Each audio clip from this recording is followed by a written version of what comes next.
Hi sir, నమస్తే. Hi నమస్తే sir, నాకు తెలిసి రెండు రకాలైన డైరెక్టర్లు ఉంటారు సార్. ఒక డైరెక్టర్ ఏం చేస్తాడంటే ఇండస్ట్రీకి ఏం కావాలి అనేది క్యాటర్ చేసేస్తాడు. అంటే ఇండస్ట్రీకి ఈ సినిమా, ఇలాంటి సినిమాలు చూస్తుంది ఇండస్ట్రీ, ఇలాంటి సినిమాలు నచ్చుతాయి, ఇలాంటి సినిమాలు హీరోలు పడిపోతారు అని చెప్పేసి అవి క్యాటర్ చేసేస్తారు. వీళ్ళ జర్నీ చాలా అందంగా ఉంటుంది, చాలా దిగ్విజయంగా ఉంటుంది, ఒడిదుడుకుల్లోకమే ఉంటుంది.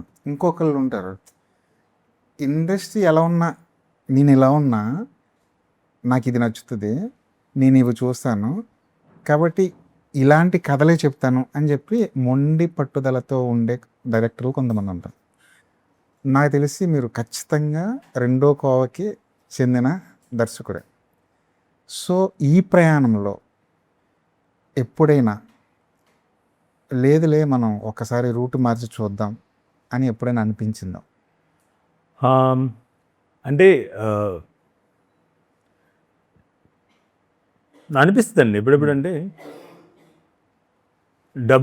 డబ్బు అనేది ఒకటి తప్ప వేరే ఏది దానికి కారణం కాదు. ఓకే, డబ్బు సంపాదించలేకపోతున్నాము అన్నప్పుడు అనిపించటం కన్నా డబ్బు కోల్పోతున్నాం అన్నప్పుడల్లా, కోల్పోతాం అంటే నా చేతి నేను ఆల్రెడీ సంపాదించింది కోల్పోతూ ఉన్నాను అనే టైంలో అనిపిస్తుంటుంది అలాగా. రైట్, సంపాదించుకున్నది చాలాసార్లు ఇది నేను ఈరోజు దాకా సంపాదించిన ప్రతి రూపాయి మళ్ళీ సినిమా మీద పెట్టానండి. అది అది రైట్ రైట్ క్లబ్ అని ఒకటి రైటర్స్ని మెంటార్ చేసే విషయంలో కావచ్చు, ప్రొడ్యూస్ చేసే విషయంలో కావచ్చు, సినిమా మీద ఈరోజు దాకా పోయిన ప్రతి రూపాయి కూడా, సినిమా కోసం నేను వదిలేసిన ప్రతి రూపాయి కూడా చాలా ఇష్టంగానే వదిలేసుకున్నా. అంటే ఏదో చెయ్యాలి అనే తపంతో. ఎప్పుడైతే అది వదిలేసుకున్న తర్వాత మనకి డబ్బు అనే ఒక లోటు ఏర్పడుతుందో ఆ టైంలో ఇట్లాంటి అనిపిస్తాయి తప్ప మిగతా ఏ విషయం కూడా, అది మనుషులు, సందర్భాలు, రాజకీయ పరిస్థితులు ఏవి నన్ను ఇన్ఫ్లుయెన్స్ చేయలేదు. ఒక్క డబ్బు అనే విషయం తప్ప ఏది ఇన్ఫ్లుయెన్స్ చేయలేదు. దాన్ని ఏంటంటే ఇప్పుడు అప్పుడంతా నేను చెప్పాను, ఎవరో అన్నారు కదా,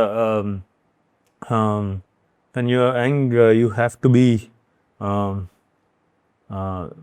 a communist, when you are getting old you have to become a capitalist. Maybe అది ఎంతవరకు క్యాపిటలిస్ట్ అని అంత మార్పు, లేదంటే కమ్యూనిస్టు అనేటువంటి ముద్ర, ఇవన్నిటికీ నేను అతీతం. నేను ఎవరిని కాదు, నేను నా జీవితం నేర్పించిన ఒక మనిషిని, నా జీవితం తయారు చేసిన ఒక ఆలోచనని. సో ఇప్పుడు ఈ అనుభవాలన్నీ ఏదైతే ఉన్నాయి, డబ్బుకు సంబంధించిన అనుభవాలు, ఇక మీదట ఎప్పుడు కూడా డబ్బు అనేది కూడా నన్ను శాసించడానికి వీల్లేదు. అంటే నేను సంపాదించాలి. సో ఈ సంపాదించడం కోసం మనం చేసే పనుల్లో ఏమి అప్గ్రేడ్ చేసుకుంటే, లేదంటే ఎటువంటి జాగ్రత్తలు, లేదంటే ఎటువంటి ప్రికాషన్స్ కూడా కాదు, ఎటువంటి స్టెప్స్ తీసుకుంటే నేను ఈ డబ్బు కూడా నన్ను శాసించకుండా ఉండే స్థితికి వెళ్తాను అనేది ఇప్పుడు మొదలైనటువంటి ఆలోచన. That's what. కానీ మనతో ప్రయాణం మొదలెట్టిన కొంతమంది డైరెక్టర్లు ఉంటారు, మీతో పాటు ప్రయాణం మొదలెట్టిన కొంతమంది డైరెక్టర్లు. వాళ్ళు మీ కళ్ళెదురుగుండా ఎదుగుతూ కమర్షియల్ సినిమాలు తీస్తూ, పెద్ద పెద్ద కార్లలో తిరుగుతూ, పెద్ద పెద్ద కాంబినేషన్లు సెట్ చేసుకుంటూ, ఆ చుట్టుపక్కల వాళ్ళు కూడా డైరెక్టర్ అంటే ఇలా ఉండాలి అన్నంత రేంజ్కి ఎదిగిన తర్వాత అప్పుడు ఒక సెల్ఫ్ చెక్ అనేది ఉంటుందేమో కదా. అదండి, నాకు సురేష్ బాబు గారు ఒక మాట అన్నారు ఒకరోజు. అది it is actually something very valuable thing that he told me. Right. ఇలాంటి ఒక డిస్కషన్ జరుగుతున్నప్పుడే ఆయన ఒక మాట చెప్పారు. మహా, 2 దారులు ఉన్నారా నీకు, 2 దారులు ఉన్నాయి నీ ముందు. ఒకటి ఈ మార్గం, ఏది డబ్బు, దారులు కాదు, 2 విషయాలు, 2 ఎక్స్పెక్టేషన్స్, 2 రకాల ఎక్స్పెక్టేషన్స్ ఉన్నాయి లైఫ్లో. విపరీతమైన డబ్బులు, విపరీతమైన ఫేము, విపరీతమైన లగ్జరీస్, ఇవన్నీ ఒక ఎక్స్పెక్టేషన్. పెద్ద కారు వద్దు, మంచి కారు. పెద్ద ఇల్లు వద్దు, మంచి ఇల్లు. పెద్దగా లగ్జరీస్ ఉండాల్సిన అవసరం లేదు, నాకు కావాలనుకున్నవి కొనుక్కోగలిగితే చాలు, అంటే అంటే ఇబ్బంది పడకుండా లేదంటే వెనకాడకుండా కొనుక్కోగలిగితే చాలు, ఇది ఒక ఎక్స్పెక్టేషన్. సదుపాయాలు ఉంటే చాలు, సౌకర్యాలు అవసరం. సౌకర్యాలు కూడా ఉండాలి, కాకపోతే నాకు ఫర్ ఎగ్జాంపుల్ అదే చెప్పా కదా, పెద్ద కారు ఉండాల్సిన అవసరం లేదు, మంచి కారు ఉండాలి. పెద్ద ఇల్లు అవసరం లేదు, మంచి ఇల్లు ఉండాలి. లగ్జరీస్ అవసరం లేదు, కావాల్సింది కొనుక్కోలేకపోవడం అనే స్థితి ఉండకూడదు. ఇది ఒక ఎక్స్పెక్టేషన్. వీళ్ళు ఒక రకంగా సినిమా తీస్తారు, వీళ్ళు ఒక రకంగా సినిమా తీస్తారు. ఈ రెండిట్లో నీకేం కావాలనేది నువ్వే ఎంచుకో, దానికి తగ్గట్టుగా నువ్వు సినిమాలు తీస్తావు అని చెప్పేసి చెప్పారు. So till now my expectations are, I mean, like the second category. Right. But I somewhere want to end up not in terms of lavish, luxurious fame, ఆ లైఫ్ కాదు కానీ సౌకర్యం. నాకు ఐ రియలీ వాంట్, అంటే for whatever I have done so far, whatever I have contributed, అంటే ఒక self చెప్తే అరే నువ్వు ఇంతవరకు నువ్వు కాంట్రిబ్యూట్ చేసిన దానికి, సొసైటీకి కావచ్చు, సినిమాకి కావచ్చు, it is about time for you to have some fun. Okay. And I always had fun. ఏం లేనప్పుడు కూడా I had lot of fun. కొంచెం ప్రశాంతంగా బతకచ్చు నువ్వు ఇక అని చెప్పి నాతో నేను చెప్తుంటా అప్పుడప్పుడు, పీస్ఫుల్గా బతుకు అని చెప్పేసి. సో ఈ ప్లేస్లో ఉన్నప్పుడు ఏమవుతుందంటే neither we lose ourselves, మనల్ని మనం కోల్పోము, అట్ ది సేమ్ టైం మనల్ని కోల్పోము, అట్ ది సేమ్ టైం లైఫ్ని కూడా కోల్పోము. సో ఆ స్పేస్లో ఎక్కడో ఉండాలని ఉంది నాకు. ఇండస్ట్రీ దగ్గర కూడా ఒక అలవాటు ఉంది, ఒక ఎక్స్పెరిమెంట్ సినిమా తీసి ఒక నిజంగా క్రిటిక్స్ని మెప్పించే సినిమా, ఒక మంచి సినిమా, ఒక గొప్ప విలువలతో తీసిన ఒక సినిమా తీసిన దర్శకుడిని యాక్సెప్ట్ చేయడంలో కానీ వాళ్ళని గౌరవించడం కానీ ఒక పద్ధతి అంటూ ఉంది. సడన్గా వచ్చి ఒక కమర్షియల్ సినిమా తీసి ఒక 50 కోట్లు 100 కోట్ల సినిమా లెక్కల్లో చూపించి పోస్టర్ మీద వేసి ఒక కమర్షియల్ బిల్డప్లు ఇచ్చి ఒక సినిమా తీసిన డైరెక్టర్కి ఇచ్చే వాల్యూ ఒక రకంగా ఉంది. ఇది గమనించారా? ఇది గమనించాను. కాకపోతే ఆ రెండు సేమ్ దర్శకుడికి ప్రతిసారి అవుతుంది. మేబీ కొంతమంది దర్శకులకు మాత్రమే మొదటి నుంచి కమర్షియల్గా కమర్షియల్ రికగ్నిషన్ ఉంటుంది. కానీ ఫర్ ఎగ్జాంపుల్ సుకుమార్ గారిని తీసుకున్నా, త్రివిక్రమ్ గారిని తీసుకున్నా, వాళ్ళందరూ మొదట ఎక్స్పెరిమెంట్సే కదా చేసింది. ఆర్య లేదంటే Jagadam or 100% love, Arya 2, their prime life ఆ యంగ్ ఏజ్లో they have done all the experiments. Even Trivikram Srinivas గారు అతడు కావచ్చు, కమర్షియల్ స్పేస్లో ఉన్నా కూడా it's actually tone down commercial hero అతను. అతడులో సైలెంట్ కమర్షియల్ హీరో అంటే భారీ డైలాగులు చెప్పాలి కదా. సడన్లీ కమర్షియల్ ఫిల్మ్ లానే ఉంది కానీ హీరో సైలెంట్ గా ఉంటారు అనేది అదే అప్పుడప్పుడే మొదలవుతుంది. అతి తక్కువ డైలాగులు మాట్లాడిన కమర్షియల్ హీరో అదే ఆయననేమో. ఎగ్జాక్ట్లీ. అండ్ ఐ లవ్ ఒకడు is like out and out case study of commercial cinema. But how hero, ఆ సినిమాలో హీరో ఎలా ఉంటారు, that's an experiment.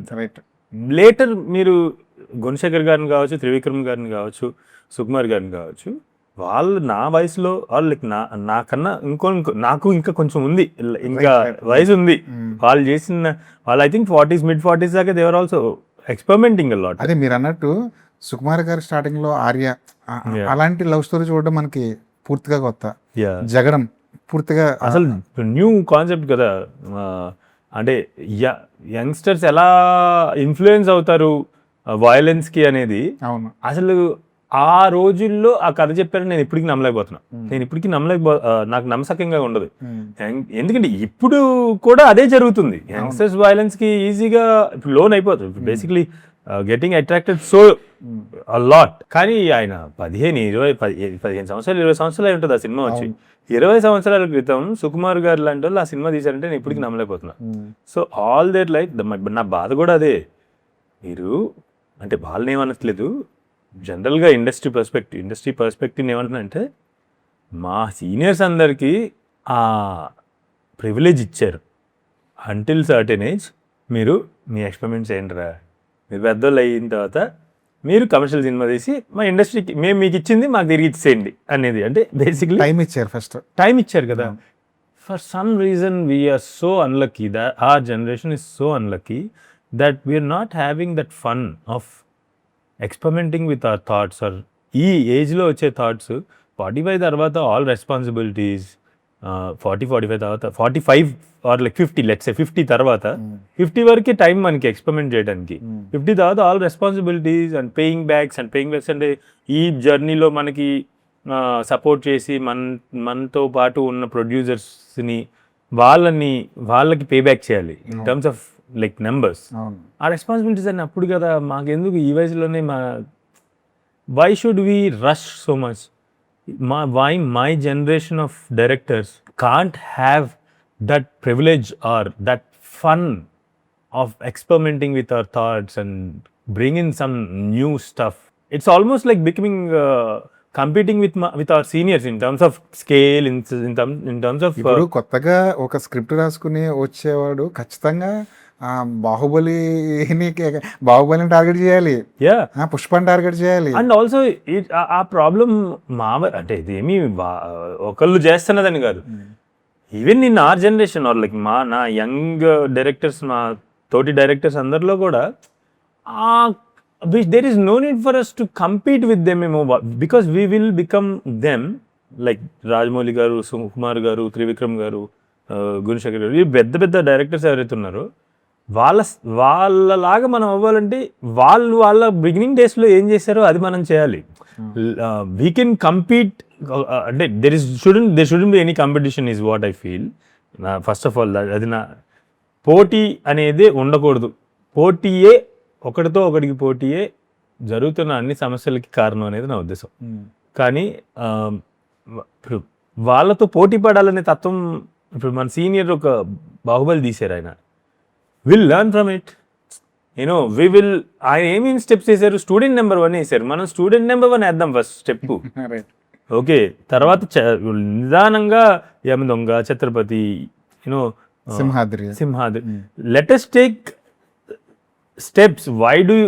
Why should we just jump to their level? అదే అంటున్నా, straight అవే వాడు బాహుబలి తీయాలి.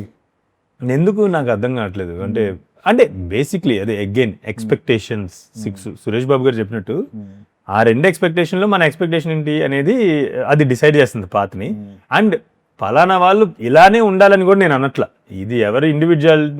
But what I'm saying is, నా అనుభవంలో నేను ఆ privilege of experimenting with our young thoughts and a fun of making this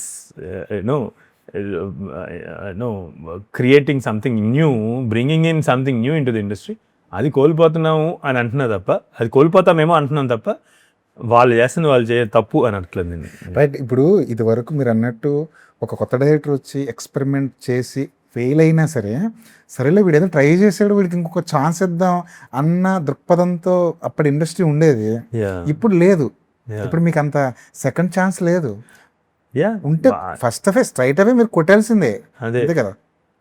give us that privilege.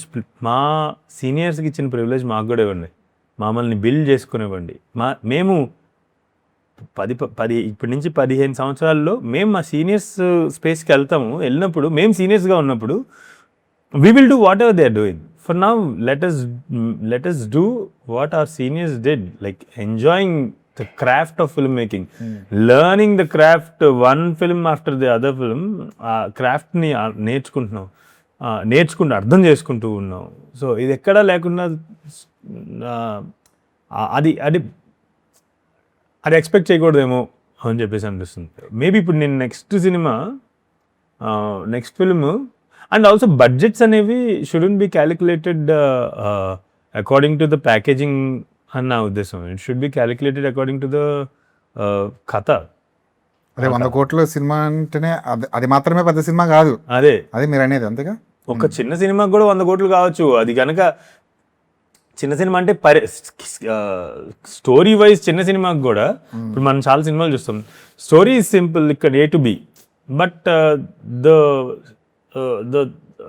Visuals కావచ్చు, what ever ఆ స్టోరీ నా డైరెక్టర్ చెప్పాలనుకున్న విధానానికి 100 కోట్లు అవుతుంది. సో 100 బడ్జెట్స్తో కథ స్థాయిని లెక్క పెట్టకూడదు అనేది నా ఉద్దేశం. మీరు ఇందాక అన్నట్టు సుకుమార్ గారు ఏదైతే బూడి అడుగులు వేసుకుని పుష్ప 2 వరకు వెళ్ళారో, అలాగే రేపు పొద్దున్న వెంకటేష్ మహానే దర్శకుడు ఇలాంటి చిన్న అడుగులు వేసుకుని ఒక పెద్ద కమర్షియల్ సినిమా తీసేలాగా ఒక పాత అనేది వేసుకుంటున్నాడా? రావు బహదూర్ ఇప్పుడు 8 ఏళ్ళైంది నేను ఫస్ట్ సినిమా తీసి 8 ఏళ్ళైంది కదా. సో కంచరపాలెం అనేటువంటి ఆ సినిమా బడ్జెట్ ఎప్పుడు రివీల్ చేయలేదు మేము, కానీ అది అలాగే గుప్తంగా చాలా తక్కువ బడ్జెట్ దానికి, లక్షల్లోనే ఉంది. ఆ సినిమా నుండి ఈరోజు రావు బహదూర్ అంటే visually or musically or story telling wise care of కంచరపాలెంకి రావు బహదూర్ ఈజ్ 10x 10 రెట్లు ఎక్కువ. సో నేను వేసుకుంటూనే వచ్చాను. సో ఇది ఇప్పుడు ఇక్కడి నుంచి దీని తర్వాత చేసేది.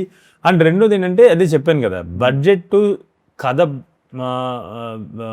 పరంగా మనం తీస్తుంది చిన్న సినిమా పెద్ద సినిమా అనేది మనం కొలవకూడదు.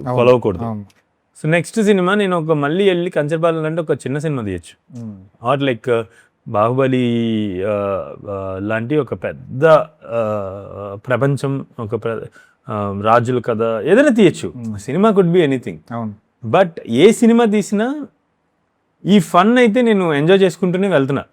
ఇప్పుడు ఫర్ ఎగ్జాంపుల్ ఆయన సింగీతం శ్రీనివాస్ గారు ఉన్నారు, 94 ఏళ్ళకి ఆయన సూపర్ సీనియర్ కదా, అసలు సీనియర్స్కి సీనియర్ ఆయన. మరి అంత సీనియారిటీ ఉన్న వాళ్ళు ఆయన తీసింది పెద్ద సినిమానా చిన్న సినిమానా? ఇవాళ సంగీతం అనేది అసలు మనం చెప్పగలం అది చిన్న సినిమా అని, లేదంటే ఇది పెద్ద సినిమా. దేర్ ఈస్ నథింగ్ కాల్డ్ చిన్న సినిమా పెద్ద సినిమా. ఆ ఆలోచనకి ఎంత పరిధి ఉందో అంత పరిధి అది విస్తరిస్తుంది. సో ఐఎమ్ సేయింగ్ కంచరపాలెంకి రావు బహదూర్కి 10 రెట్లు ఎక్కువ అన్ని విషయాల్లోనూ. కథ విషయంలో కూడా అప్పుడు 26 ఏళ్ళోడు, ఇప్పుడు 36 ఏళ్ళోడు రాసింది, మెచ్యూరిటీ 36 ఏళ్ళోడు తీసాడు, ఇప్పుడు 36 ఏళ్ళు చేస్తున్నాడు ఫిల్మ్. మెచ్యూరిటీ వైజ్ కథ చెప్పే విధానాల్లో, లేదంటే దాన్ని అంటే డైరెక్ట్ చేసే విధానంలో అన్ని రకాలుగాను I had fun growing from Kancharapalem to Rao Bahadur. 8 ఏళ్ల క్రితం వెంకటేష్ మహా మైండ్ సెట్ ఒకలా ఉండేదేమో, ఎందుకంటే ఇండస్ట్రీకి వచ్చిన కొత్తలో ఉన్న భావజాలాలు వేరే ఉంటాయి, మైండ్ సెట్ వేరే ఉంటుంది. నేను ఒక రకమైన సినిమా చూపించాలి అన్న దృక్పథం ఒకటి ఉంటుంది. బట్ ఈ 8 ఏళ్ల కాలంలో అవేమైనా మారుతూ ఏమైనా వచ్చాయా? నేను అప్పటికన్నా ముందే వచ్చాను. నేను ఇది నా 17th ఇయర్ ఫిల్మ్స్లో. మొదటి రోజు మైత్రివనం దగ్గర బస్సు దిగినప్పుడు నుంచి ఈ రోజు దాకా నేను ఏదైనా సరే నేను ఎందుకు సినిమా తీయాలనుకుంటున్నాను అనే రీజన్ మారలేదు. ఎలా తీయాలనుకుంటున్నాను అనేది మారుతూ వచ్చింది, కానీ ఎందుకు సినిమా తీయాలనుకుంటున్నాను అనే ఆ ఫౌండేషన్ ఉంటుంది కదా, that didn't change. I think it won't change. అంటే ఇన్ని సంవత్సరాల తర్వాత మారలేదంటే ఇంకా అది మారదు, ఎక్కడో అది డిఎన్ఏ మీద ఇంప్రింట్ అయిపోయింది, జీన్ కోడ్ అయిపోయింది.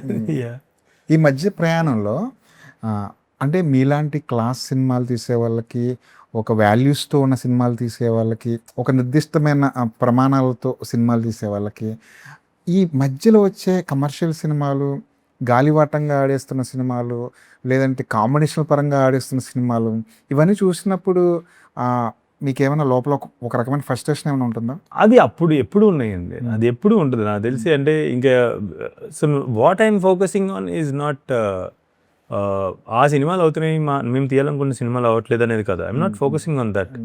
నేను వాట్ ఐఎమ్ ఫోకసింగ్ ఆన్, నా ఆలోచన ఎక్కడుందంటే, దేని మీద ఉందంటే, why can't everyone coexist. అదవుతుంది. నేను ఒక రకమైన సినిమా, నేను ఇలా రావు బహదూర్ అనేది it's a commercial mass film also. That guy is a mass guy, mass hero వాడు. కానీ నేను ప్రజెంట్ చేసే మాస్ హీరోలో మాస్ ఒకలాగా ఉంటుంది, ఇంకొకటి అన్ని అందరం ఒకటే మనుషులం కాదు కదా. సో నాకేంటంటే మీరు అంటున్న అన్ని రకాల సినిమాలు కో ఎగ్జిస్టెన్స్లో ఎందుకు ఉండట్లేదు? ఒకప్పుడు ఉండేవి.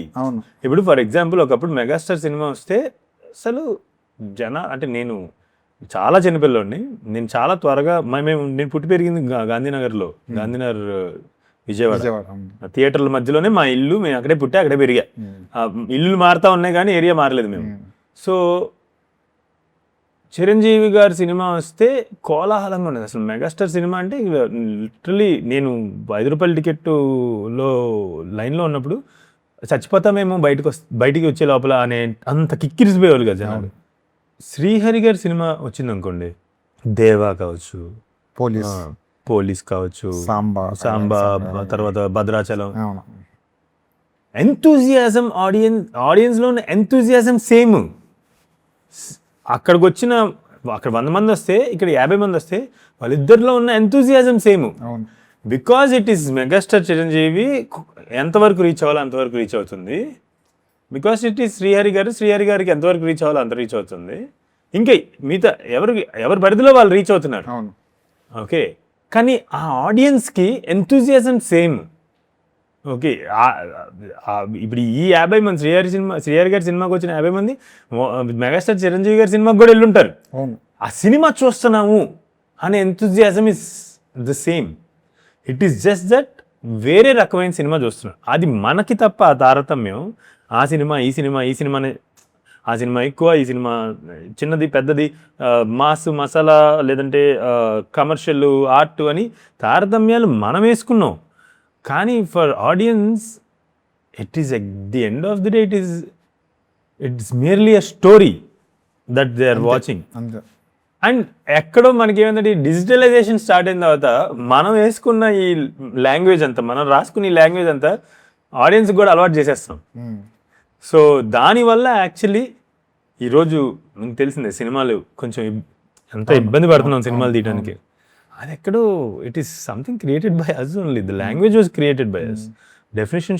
Definitions should start. సో నా వరకు నాకు వస్తే కనుక coexistence is what I'm focusing on. Okay, I'm asking for, or like I would suggest our industry to practice. అంటే ఇటు కమర్షియల్ సినిమా బతకాలి, ఇటు ఎక్స్పెరిమెంట్ సినిమా బతకాలి, అన్ని రకమైన సినిమాలు మిథునం బతకాలి. మిథునం లాంటి సినిమా బతకాలి. మీరు అన్నారు కదా, ఒక మిథునం సినిమా బతకాలి. ఒక మిథునం సినిమానే ఒక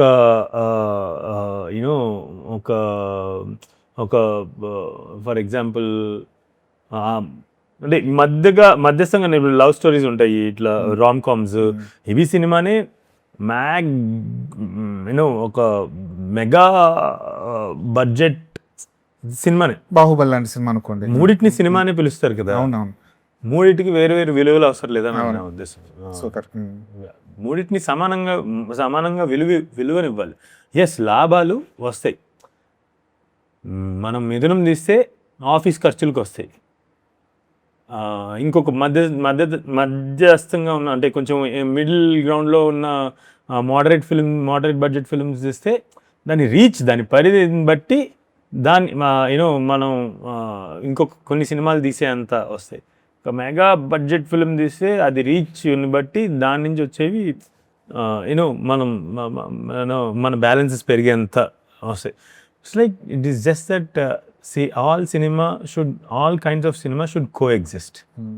And all kinds of cinema తీసే వాళ్ళకి, ఇప్పుడు మిథునం తీసిన తనికెళ్ళ భరణి గారికి కూడా ఆలోచన వచ్చి తీయాలని మంచి కథ వస్తే ఆయనకి కూడా ఒక బాహుబలి తీసేటువంటి అవకాశం ఉండాలి. ఎందుకంటే ఆలోచనకి పరిధి లేదు కదా. సో ఒక మోడరేట్ బడ్జెట్ ఫిల్మ్ తీసే వాళ్ళకు కూడా పెద్ద సినిమా తీసే అవకాశం ఉండాలి. వాళ్ళు ఏదైనా చిన్న సినిమా ఒకటి చేద్దాం, టక్కున ఒక మంచి కథ వచ్చింది, ఒక ఐడియా వచ్చింది, చెయ్యాలనిపిస్తే వాళ్ళని నిరుత్సాహపరచకూడదు. ఏంటి నువ్వు ఇక్కడ దాకా వచ్చావు, నెక్స్ట్ అక్కడికే వెళ్ళాలి, ఇక్కడికి రాకూడదు మళ్ళీ. So it's like we should celebrate cinema, all kinds of cinema in the same way. సరే, మీరు కథలు చెప్పడానికి హీరోల దగ్గరికి వెళ్తున్నప్పుడు వాళ్ళ రియాక్షన్ ఏంటి? ఇనిషియల్ రియాక్షన్ ఏంటి? అంటే నాకు కంచరపర్ల లాంటి కథ కావాలని చెప్పేసి ఒక మాస్ ఒక పెద్ద హీరో అడక్కపోవచ్చు కదా. అదేనండి, at the end of the day వాళ్ళ మ్యాండేట్ ఏదైతే ఉంటుందో, నెక్స్ట్ ఇప్పుడు నేను ఒక్కడే కాదు కదా, నాకు ఒక కథ వచ్చింది, ఇప్పుడు నెక్స్ట్ నేను ఈ కథ తీయాలనుకుంటున్నాను, పలానా కథ తీయాలనుకుంటున్నాను, నేను ఒక పలానా హీరోని అనుకున్నాను, ఆ హీరో దగ్గరికి వెళ్ళి ఈ కథ చెప్పినప్పుడు వాళ్ళు నెక్స్ట్ చేయాలనుకుంటున్న వాళ్ళ అంబిషన్ అది కాకపోవచ్చు. అవును. అలాంటప్పుడు అది మ్యాచ్ అవ్వదు. వేరే హీరో దగ్గరికి వెళ్ళాలి, వేరే నటుడి దగ్గరికి వెళ్ళాలి. లేదంటే కనుక ఇప్పుడు అది ఆ ఆలోచన, ఇప్పుడు ఆ ఆలోచన తీయాలి అంటే ఒక సర్టెన్ మార్కెట్, ఒక పెద్ద హీరో ఉండాలి ఖచ్చితంగా. కానీ ఆ పర్టికులర్ హీరోకి సంబంధించిన అంబిషన్ అది కాదు, నెక్స్ట్ అంబిషన్ అది కాదన్నప్పుడు ఆయన ఇటువంటి ఒక సినిమా తీద్దాం అనుకునేదాకా అది ఆగుతుంది. నేను వాళ్ళతోనే తీయాలి అనుకుంటే. కంజర్బాలం మనకి ఎగ్జాంపుల్, నాకు టైం లేదు, నన్ను అందరూ కూడా సీజన్ యాక్టర్స్ని పెట్టి తీయాలి అని చెప్పేసాను. నాకు అంత టైం లేదు, అంత బడ్జెట్స్ ఈ కథని నమ్మి యాక్టర్స్ ఇష్టపడచ్చు బాగుంది కదా అని, కానీ దీని మీద నమ్మి బడ్జెట్స్ పెట్టగలిగే ప్రొడ్యూసర్ లేదు, ఆ టైం కాదు అది, ఈ కథని ఒప్పుకునేంత టైం కాదు. సో నేను ఏం చేశాను, నా ఎక్స్పెక్టేషన్స్ తగ్గించుకుని I don't want to go with season actors and have a vast big market open for me already. Instead of that I'll go with whatever I have in my hands. I'll go make it with my Kancharapalem people. అది ఎంత market అయినా ఎంతవరకు reach అయినా పర్లా. Thank God it actually reach lot of people. కానీ నా expectation was that with Kancharapalem. Wait చేసి ఒకవేళ నాకు అది కాదు ఆలోచన, నాకు సీజన్ యాక్టర్స్తోనే వెళ్తాను అని కనుక ఉండుంటే నేను వెయిట్ చేయాల్సి వచ్చేది ఆ కథ పట్టుకుని. And it is also part of the process. For example Rao Bahadur 5 ఏళ్ల క్రితం నుంచి చెప్తున్నాను, అప్పుడు రెడీగా లేరు. ఆ తర్వాత సంవత్సరంన్నర క్రితం రెడీ అయ్యారు కొంతమంది, దానికి కావాల్సిన పీపుల్ రెడీ అయ్యారు. అలాగా మనం ఒక కథ పట్టుకుని ఒక హీరో దగ్గరికి వెళ్ళినప్పుడు వాళ్ళ నెక్స్ట్ అంబిషన్ కూడా ఇక్కడెక్కడో ఫిట్ అవుతుంటే కొలాబరేషన్స్ అవుతున్నాయి. ఓకే, కాకపోతే ఏంటంటే ఒక్కొక్కసారి ఏంటంటే అంబిషన్ మ్యాచ్ అవ్వకపోయినా, if the directors ambition is also something that adds value to heroes ఆయన ఇమేజ్ కావచ్చు, కెరియర్కి కావచ్చు, యాడ్ అవుతుంది అంటే కనుక వీ కెన్ టేకప్ దట్. నా నెక్స్ట్ అంబిషన్, నేను ఫర్ ఎగ్జాంపుల్ నేను ఒక పలానా హీరోని, నేను ఇంత ఈ పర్టికులర్ సినిమా మీద నాకు ఒక ఇంత వచ్చింది, నా మీద ఇంత మార్కెట్ ఏర్పడింది, నేను నెక్స్ట్ ఎవరికైనా ఎదగాలనే ఉంటుంది కదా, ఎవరికైనా వాళ్ళ మార్కెట్ని పెంచుకోవాలంటుంది, వాళ్ళ దీన్ని పెంచుకోవాలనే ఉంటుంది కదా. ఈ పాయింట్లో ఒక సినిమా వచ్చింది, this will make me stay here only, it won't give me grow, like మార్కెట్ని గ్రో చేసేది కదా, ఇప్పుడున్న రైట్ నౌ ఉన్న మార్కెట్ ఏదైతే ఉందో అది మాత్రమే ఎక్స్ప్లాయిట్ అవుతుంది అని. కానీ కథ చాలా బాగుందని కొంతమంది చేసే అవకాశం కూడా ఉంటుంది అనమాట. అంటే ఈ డిస్కషన్ మీరు అడిగే ప్రతిదానికి ఎలా ఉందంటే they are many layers that we need to discuss to answer that particular question. ఇప్పుడు ఫర్ ఎగ్జాంపుల్ ఈ సినిమానే ఉంది, రావు బహదూర్ ఉంది అంటే చాలా ఆప్షన్లు పెట్టుకుని సత్యదేవ్ దగ్గరగా ఆగిందా, లేదంటే ఆప్షన్లు ఏమీ లేకపోయడం వల్ల సత్యదేవ్ దగ్గరికి వచ్చిందా? అంటే నేను సత్యకు కూడా తెలిసే విషయం, నేను మల్టిపుల్ అదర్ యాక్టర్స్తో ట్రై చేసి ఉండే, కానీ వేరియస్ రీజన్స్ వల్ల అది వెనకబడింది, అది అవ్వలేదు. So Satya was always there. Satya ఏమంటాడంటే, సత్య నాకు ఎలా ఉంటుందంటే, నేను ఏ కథ రాసినా సత్యతో తీయగలను, ఏ కథనైనా. ఎందుకంటే Satya is someone who moulds according to my thought of particular cinema ఆలోచనకి మౌల్డ్ చేసుకుంటాడు ఆయన. సో మిగతా యాక్టర్స్తో ట్రై చేస్తున్నానని సత్యకి తెలుసు. అండ్ అది అవ్వకపోవటం వల్ల ఒకరోజు నేను సత్యం మేము రెగ్యులర్గా మాట్లాడుకుంటుంటాం. సత్య నేను చేస్తానని చెప్పేసి అని అన్నారు. అప్పటి నుంచి ఆయన హీరోగా ప్రయత్నం మొదలుపెట్టాను, అది తెరకెక్కిందనమాట. సో నేను రాసిన ఏ కథైనా నేను సత్యదేవ్తో తీయగలను. ఓకే, అలాగే సత్య కూడా నేను ఏ కథ రాసినా కూడా నటించడానికి సిద్ధమైపోతాడు. సో అట్లాంటి బాండింగ్ అనమాట మా ఇద్దరు. ఇది ఈ టైటిల్ ముందేంటి మర్మాను అలా ఏదైనా ఉండేదా? There are multiple things. ఇంతకు ముందు అనుకున్న టైటిల్స్ మల్టిపుల్ టైటిల్స్ ఉన్నాయి. మర్మానుకి కొంచెం అప్గ్రేడెడ్ ఇది, రైట్? సో యా, నాకు నా టీజర్ ఒకటి రిలీజ్ చేశారు, దానికి అసలు ఇది టీజర్ కాదు, టీజర్ కన్నా ఎక్కువ అన్నట్టే చెప్పారు ముందు కూడా. ఇది టీజర్ కాదు, ఇది ట్రైలర్ కన్నా ఎక్కువలా కనిపించింది నాకు ఆ టీజర్ చూస్తే. తర్వాత జస్ట్ టీజర్ అని చెప్పి ఒకటి రిలీజ్ చేశారు. అది యాక్చువల్గా అది కూడా నాకు బాగా అవుట్ స్టాండింగ్ అనిపించింది. మొత్తం చూస్తుంటే ఈ రెండు పక్కన పెట్టి చూసినా సరే నాకు ఏం చెప్పబోతున్నారు, ఏం చూపించబోతున్నారు అన్న దాంట్లో ఎలాంటి క్లూ దొరకలే. అంటే సాధారణంగా ఒక కథ ఒక టీజర్ కట్ చేసినప్పుడు ఒక కథ చెప్పే ప్రయత్నం అయితే చేస్తారు, ఒక క్యారెక్టర్ చెప్పే ప్రయత్నం అయితే చేస్తారు. చెయ్యకూడదు, అందకూడదు, ఎవరి ఊహకి అందకూడదు అన్నట్టు కట్ చేస్తారు. అది లేదండి, అంటే కథ చెప్తున్నా నేను దాంట్లో, కానీ కొత్త కథ చెప్పడం వల్ల ఎక్కువ మనకు విషయాలు అలవాటు చెప్పడం ఉన్న వల్ల టీజర్స్ లాగా లేవు. అవును. సో కొత్తగా ఉంది, it's absolutely new experience that I could say. So దానికి ఈ న్యూ ఎక్స్పీరియన్స్ కి టీజర్ కట్ చేస్తే ఇట్లా ఉంటుంది. So that is the reason why you're feeling that. కానీ నేను కథ చెప్పాను, సంవత్సరం క్రితం 4 నెలల్లో చనిపోవాలని చనిపోతాడు అని డాక్టర్స్ డిక్లేర్ చేసిన వ్యక్తి ఇంకా సంవత్సరం తర్వాత కూడా బతికి ఉన్నాడు. అనుమానం ఆయనకు నీకు అసలు ఈ అనుమానం ఎందుకు వచ్చిందిరా అంటున్నావు అంటే, ఆ అనుమానం వచ్చింది, ఆ అనుమానం వల్ల బతుకున్నాడు, ఆ అనుమానం తీర్చుకోవడానికి బతుకున్నాడు. సో అయిపోయింది కదా, ఇంతకన్నా ఏం చెప్తాను కదా. అంటే ఇట్స్ జస్ట్ దట్ మనకి ఈ టీజర్లో ఉన్న లాంగ్వేజ్ కావచ్చు, ఈ సినిమాలో ఉన్న లాంగ్వేజ్ కొంచెం న్యూ కలర్స్, సెట్స్ ఇవన్నీ కూడా నాకు చాలా ఇదేదో ఖచ్చితంగా ఒక కొత్త తరహా ప్రయత్నమే. మామూలుగా చెప్తుంటారు కదా కొత్త సినిమా చేస్తున్నాం అనేది, చూడడానికి ఇది కొత్త తరహా ప్రయత్నమే అనిపించింది. సో అందుకని టీజర్ కూడా కొత్త లాంగ్వేజ్ లో ఉంది. So that is the reason why story అని చెప్పలేదు అనిపిస్తుంది. Already reveal the story, but మీరు చెప్పినట్టు ఎంతవరకు రివీల్ చేయగలమో అంతే రివీల్ చేశాం. There is still a lot more in the film. ఈ సినిమాని అసలు 2 నిమిషాలు 3 నిమిషాలు టీజర్స్లో కట్ చేయడం అనేది చాలా కష్టం. అంత పెద్ద కథ, సో అన్ని లేయర్స్ ఉన్న కథ కాబట్టి ఎంతవరకు రివీల్ చేయగలమో అంతా రివీల్ చేసాం. కానీ ఈ కథ పట్టుకుని చాలా చాలా చోట్ల తిరిగారు, చాలా మంది ప్రొడ్యూసర్ దగ్గరికి వెళ్ళారు. అసలు ఇది అవుద్దా లేదా, అవ్వదేమో అన్నంత స్థాయికి వెళ్ళిపోయింది ఒక రకంగా జర్నీ. మీరు ఎవరెవరి దగ్గరికి వెళ్ళారు కూడా ఆ లిస్ట్ చూస్తే చాలా పెద్ద లిస్టే ఉంది. మీకు తెలుసా, రీసెర్చ్ చేశారా? అవదేమో అనే ప్లేస్కి వెళ్ళింది. నేను కూడా ఒక పాయింట్కి సరే ఇంక ఇది అవదేమో వేరేదే అంటే, అప్పటికి నేను చాలా కథలు రాసున్నాయి. 4-5 ఏళ్ళేమి ఊరికే కూర్చోలే, ఎవ్రీ డే పనిచేసాను. నాకు తెలిసి నేను మొత్తం లాస్ట్ 17 సంవత్సరాల్లో ఫిల్మ్ ఇండస్ట్రీకి వచ్చిన తర్వాత 17 years అయింది. ఇది 17th year రన్నింగ్. ఒక్క రోజు కూడా అంటే బహుశా నేను తీసుకున్న సెలవులు ఒక 30 రోజులు, నెల రోజులకి సరిపడా సెలవులు తీసుకుంటా 17 ఏళ్ళలో. మిగతా ప్రతిరోజు పనిచేశాను. లాస్ట్ 5 ఏళ్ళు కూడా పనిచేశాను. నెక్స్ట్ కథలన్నింటినీ తయారు చేసుకుని వాటికి ఫౌండేషన్స్ అన్ని రెడీ చేసుకుని పెట్టుకున్నాను. కాకపోతే ఏంటంటే అటెండెన్స్ రిజిస్టర్ ఉండదు కాబట్టి తెలియదు అంతే. అలాగే ఇంకా అవ్వదని చెప్పేసి నేను అనుకున్నా. ఓ పాయింట్కి వచ్చేసరికి సరే మన దగ్గర ఉన్న వేరే కథలు ఉన్నాయి కదా, వాటిని ఎప్పుడైనా మొదలు పెట్టుకుందాం ఇంకా నిదానంగా, వీ హ్యావ్ టు సర్వైవ్ కదా.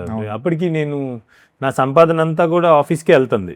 So I need to also protect my life, protect the life of people that are depended on me. So అలాంటి ఒక టైంలో నేను I thought of starting the other, అంటే pitching other projects.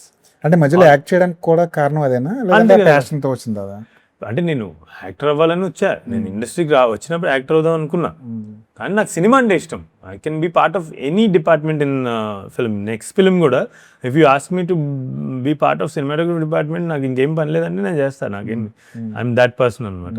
So acting అవన్నీ ఏంటంటే అదే basically నా ఖర్చు ఉంటుంది కదా, నాకు టీమ్ ఉంటుంది, ఆఫీస్ ఉంటుంది. వీ హ్యావ్ టు, అంటే నన్ను నమ్మి ఉన్న వాళ్ళ టైంని నేను గ్రాంటెడ్గా తీసుకోకూడదు. So for all those things I had to do various others, వేరే జాబ్స్ చేయాల్సి వచ్చింది కొంచెం నడిపించడానికి.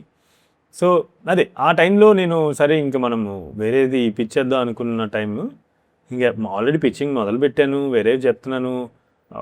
ఆ కథల మీద కూడా సేమ్ ఇలాగే ఇవి వరల్డ్ అర్థం కావట్లేదను, ఇంకోటను ఏది జరుగుతున్నాయి, కానీ ఏదో ఒకటి ఎక్కుతుంది అని నాకు నేను ప్రయత్నం మొదలు పెట్టాను. ఆ టైంలో లైక్ ఈ సందర్భం వచ్చింది గారు గుర్తు చేసుకున్నాను. ఒకరోజు కీరవాణి గారు నుండి ఒక ఫోన్ వచ్చింది మార్నింగ్ 5:45కి. సో నేను మాట్లాడాను. ఆయన చాలా చాలా పాజిటివ్ ఎనర్జీ ఇచ్చారు. ఆయన సినిమా 6 ఏళ్ల క్రితం చూసాను, నాకు చాలా బాగా నచ్చింది. మళ్ళీ వేరే సినిమాల గురించి మాట్లాడుతున్నా, ఈ మధ్య కాలంలో ఆయనకి నచ్చిన సినిమాల గురించి మాట్లాడు, ఇంకో సినిమా తీవయ్యా, నీ సినిమా చూడాలని ఉంది, తీయవయ్యా అని చెప్పి ఇంకా చాలా పాజిటివ్గా ఎనర్జీ ఇచ్చారనమాట. సో ఆ ఎనర్జీ, ఆ పాజిటివ్ కాల్ తర్వాత, ఫోన్ కాల్ తర్వాత అది అది ఎలా అయిందంటే ఆ రోజు మధ్యాహ్నం అనురాగ్ శరత్ ఫోన్ చేశారు నాకు, ఈ సినిమా స్టార్ట్ చేద్దాం. అప్పటికి కథ చదివారు. అప్పుడు చదివి మాకు నచ్చింది, మనం స్టార్ట్ చేద్దామని ఫోన్ కాల్ వచ్చింది. రకంగా కిరణ్ గారి బ్లెస్సింగ్స్ అలా రియల్లీ ఫీల్ అండి. అంటే ఆయన అంటే నాకు నిజంగా ఆయన బ్లెస్సింగ్ లానే అనిపిస్తుంది. ఎందుకంటే ఆయన ఎంత పాజిటివ్గా మాట్లాడారంటే, అప్పటికి 4 సంవత్సరాల నుంచి ప్రయత్నాలు జరిగి ఆ నిరుత్సాహం అంతా ఒక్క ఫోన్ కాల్ పైన తుడిచేశారు ఆయన. అంత పాజిటివ్ ఎనర్జీ వచ్చిందంటే అది నేను ఇంకా రియలైజ్ అవుతున్నప్పుడే, పొద్దున్న 5:45 ఫోన్ మాట్లాడటం ఏంటి, మధ్యాహ్నం 12ంటికి రావడం ఏంటి, it is just the shift in our energy. ఆయన ఫోన్ కాల్తో నా ఎనర్జీలో మారిన షిఫ్ట్, ఆ energy, positive energy brought Anurag and Sharath ని లాగింది ఈ ఆర్బిట్లోకి. సో అట్లా. కానీ భయం సత్యదేవ్ ఎప్పుడు మాట్లాడినా ఈ సినిమా గురించి 2 సందర్భాల్లో ఆయన స్టేజ్ ఎక్కి మాట్లాడినప్పుడు, ఒక బాహుబలి, ఒక RRR, ఒక రావు బహదూర్ అంటుంటే లోపల ఒక రకమైన టెన్షన్ వేయట్లే మీకు వెనకాల నిలబడి? లేదండి, నాకేం టెన్షన్ లేదు. నేను అంటే నేను అది ఎందుకు అన్నాడో నాకు తెలీదు.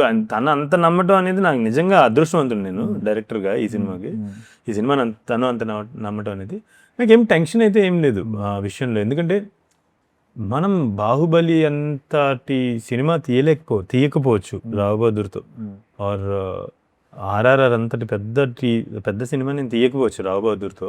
కానీ ఎక్స్పీరియన్స్ వైజు 3 సినిమాలు రైట్ ప్లేస్లో ఉన్నాయి. మీరు ఇందాక చెప్పినట్టు చిరంజీవి గారి సినిమా, శ్రీహరి గారి సినిమా ఎలా అయితే ఒక ఉత్సాహంతో ఎలా చూసారో అదే కావచ్చు, నెంబర్ వేరు కావచ్చు, కాకపోతే దాని స్థాయి వేరు కావచ్చు.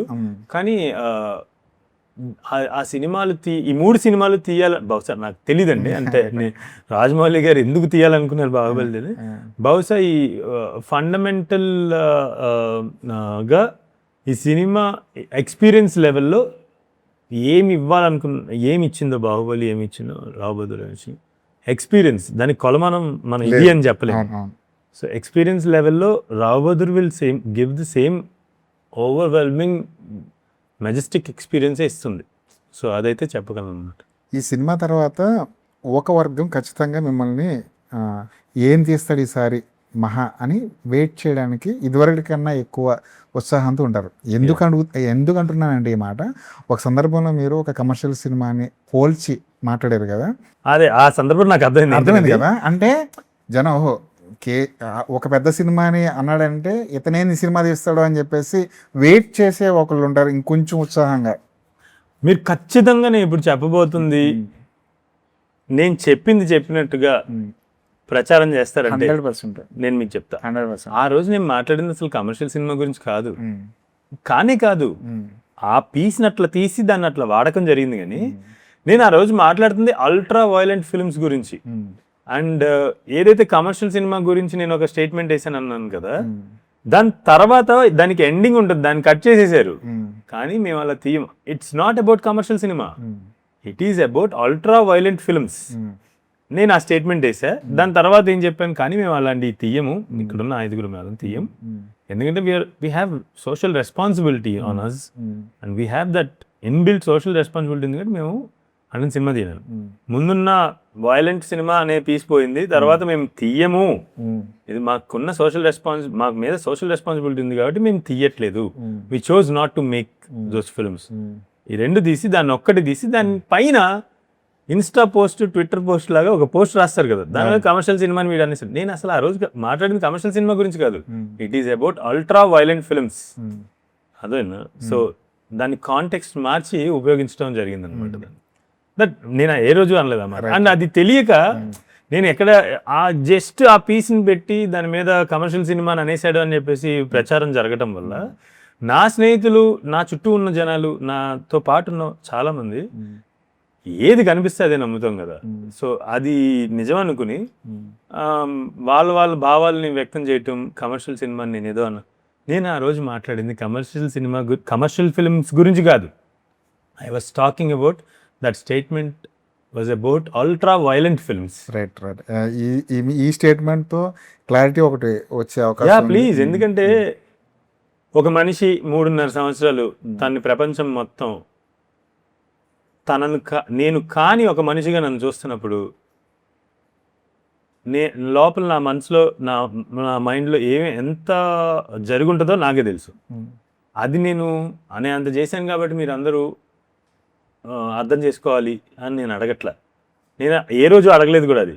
ఎందుకంటే నేను వచ్చి సంజయ్షి చెప్పుకుని నేను ఇది అని నిరూపించుకోవాల్సిన పరిస్థితి అలవాటు లేదు నాకు. నన్ను ఎవరైనా మిస్అండర్స్టాండ్ చేసుకుంటున్నారు అంటే నేను actually I just leave their misunderstanding to themselves. One day ఏదో ఒక రోజు కరెక్ట్ అండర్స్టాండింగ్ వచ్చిన రోజున అసలు డిస్కషనే ఉండదు కదా, ఈ ప్రాబ్లమే ఉండదు కదా. So the whole world looked at me as a different. I think I'm the most misunderstood person in the history of Telugu cinema. So చాలా పెద్ద స్టేట్మెంట్ ఇది. ఎందుకు ఐఎమ్ రియల్లీ సేయింగ్ ఇట్, ఎందుకంటే బికాస్ ఆఫ్ ఒక బొమ్మ ఉంటుంది కదా, media, reality media అని.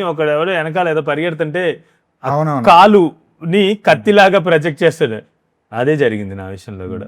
ఆ రోజు నేను మాట్లాడుతుంది అల్ట్రా వైలెంట్ ఫిల్మ్స్ గురించి. అండ్ ఆ మాట పూర్తయిన వెంటనే కానీ మేము అవి తీయము, ఎందుకంటే we have a certain social responsibility on us. We built in, మాకు సోషల్ రెస్పాన్సిబిలిటీ తీయదలుచుకోవట్లేదు అని చెప్పా. అది ఎగిరిపోయింది, ముందు ఎగిరిపోయింది. ఆ ఒక్కటి పట్టుకుని ఇష్టం వచ్చినట్టు మాట్లాడారు. యా. సో ఎక్కడైతే మొదలెట్టామో కంచరపాలెం దగ్గర నుంచి మొదలెట్టాము. కంచరపాలెంలో ఎలా అయితే మీరు ఏదైతే అనుకున్నారో దాన్ని 100% ఏదైతే నమ్మారో అది చూపించడానికి ప్రయత్నించారో, నాకు తెలిసి రాహు బహదూర్ కూడా అలాగే ఉంటుంది. ఏదైతే మీరు నమ్మారో అదే చూపిస్తారు, ఏదైతే మీరు చూపించారో అదే మేము దాన్ని అప్రిషియేట్ చేయడానికి రెడీగా ఉంటాం. ఖచ్చితంగా ఒక మంచి సినిమా తీస్తారని నమ్మకం అయితే మాకుంది. Thank you very much. మంచి సినిమా తీశారు, మంచి సినిమాలు తీయండి. ఏదైతే మీరు అన్నారో ఒక కోర్ ఎమోషన్, ఏదైతే ఎమోషన్ పట్టుకుని మీరు ఇండస్ట్రీకి వచ్చారో, 10 ఏళ్ళైన తర్వాత 20 ఏళ్ళైన తర్వాత సంగీతం గారిలాగా 94 ఏళ్ళు వచ్చిన తర్వాత కూడా అదే కోర్ ఎమోషన్ ఉండాలని కోరుకుంటూ థ్యాంక్ యూ వెరీ మచ్.